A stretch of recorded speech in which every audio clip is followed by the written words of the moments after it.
Preparations are complete. Testing has been done, and now it's time for the drivers to show the potential of the Ford Fiesta RS WRC on tarmac. Today the crews will take to the vineyard stages of Rallye Germany, but sampling wine will be the last thing on their minds. This is the first time we see the Fiesta on tarmac, and straight away the pace is there for all to see. Jari-Matti Latvala sets the fastest time and leads after the opening stage. Yeah, the first stage was absolutely a great start for us to set the first fastest time, to see Ford at the top of the timesheets on a tarmac rally. It's a long time since we've done that on the very first stage, so it was a great boost for the team. With the championship switching back to tarmac, we see a new Michelin tyre, the Pilot Sport asphalt tyre. George Black, the team's tyre expert, talks us through the brand new rubber. This tyre we have here is the tyre we were using in 2007. Now, with the current regulations, they have had to completely alter the tread pattern, because we now have a tyre where we only have one tread pattern by regulation. We've gone for a much heavier treaded tyre. We've got it in 2 compounds, whereas with the old tyre we had it in 5 compounds. Now we have basically a soft and a hard in basic terminology. The soft is a compound that works in cold conditions or wet conditions. Obviously, if you use it in a totally dry condition, it wears out very quickly. And the hard tyre is meant for dry, sunny, maybe more abrasive tarmac. And again, if you use it in the wrong conditions, if you use it in the wet, it's very, very slippery. It is a completely different compound. The importance of compound is clear to see on the second stage of the morning, when the heavens opened and rain soaked the stage. Both Mikko and Jari-Matti had gone with a hard compound tyre, which did not suit the conditions on this particular stage. They both lost a lot of time. To add insult to injury, Jari-Matti then picked up a puncture on the next stage before the service break. I think one of the rocks went through the rear tyre, and I had a slow punch. I felt it's going down, and it's obviously it was getting worse and worse, and then just needed to drive very, very slowly. We lost the completely tyre. We had the wheel left anymore, so we came slow. We cannot give up, but still we have to be realistic. Boys, it's been a tough morning out there, mainly to do with what you're leaning on right there, the tyres. Didn't go quite to plan, did it? No.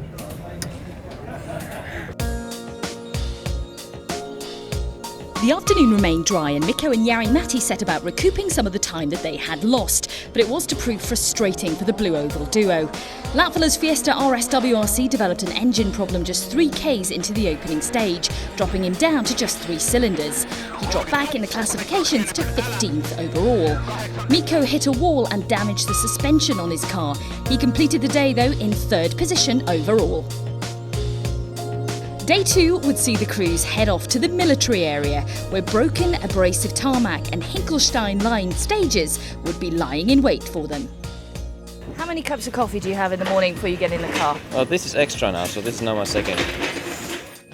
Now, the important thing now that Mikko gets out there today and does the job that he's supposed to do, which is get as many points as we can. We also have got Jari-Matti to think of. He's back in 13th place. He had a tough day yesterday, so we need to make sure that he gets further up the leaderboard and consolidate the points that we get here. There was a concern, though. Jari-Matti had been ill throughout the night, but the Finn put his problems to one side and set the fastest time on the first stage of the morning, following it up with a string of competitive times. Teammate Mikko Hirvonen picked up a puncture on the 34-kilometre Panzerplatte stage and lost 3rd position, dropping down to 4th. The afternoon was to prove difficult. Jari-Matti picked up another puncture after hitting a tree stump, and then went off the road. Day 2 was over for Jari-Matti and Mika. They're both fine, and hopefully the feedback that we're getting at the moment is that we should be able to get the car out tomorrow, but until we get it back then we don't know for sure.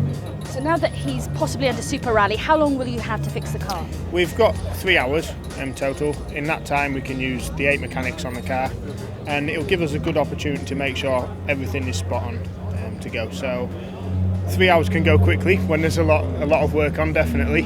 So it won't be a walk in the park, but it's a good stretch of time to make sure everything's right. Mikko and Jarmo fought to try and regain third overall, but were held off by Danny Sordo. They ended the day in fourth.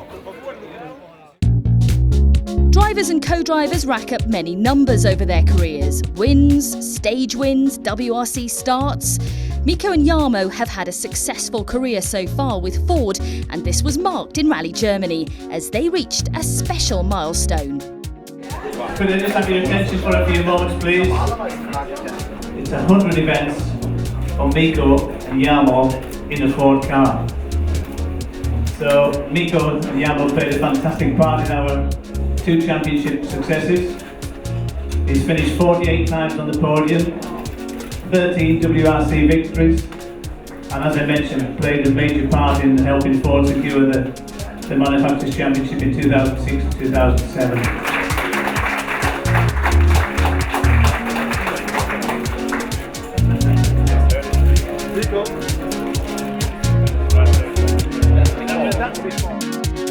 It's been nice to achieve 100 rallies now with Ford, and a lot of good memories of the car and of the whole, of the people who are working here. So hopefully there's a lot more to come. What we got was a really nice book with pictures from every rally we've done in Focus.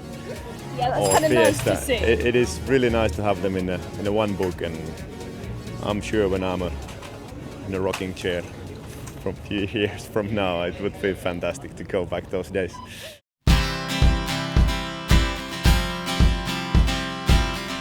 One more day remains in Deutschland. Jari Matti will restart under Super Rally rules. Mikko and Jarmo start from fourth. Mikko and Jarmo pushed hard on the opening stage of the day, setting the fastest time in their pursuit of third. They continued to charge through the stages but were unable to reclaim their podium position. They take fourth away from Germany, with Jari Matti taking 14th overall. It's been the most difficult rally, World Championship rally I have ever had. We have faced so many problems over the weekend, including driving mistake, that I don't see any other way than really going up from this. But we had some very good stage times. When we were running well, we actually set very competitive times and we won stages. It's just so disappointing for the team and for the drivers and for everybody involved with us, our fans and everybody, that it's just turned out this way. But that's rallying, and we've got to think positively now, put a smile on our face and get back into the fight for the few rounds that we've got left. The championship travels to Australia for round 10 in 2 weeks' time. The WRC heads down under and back to gravel.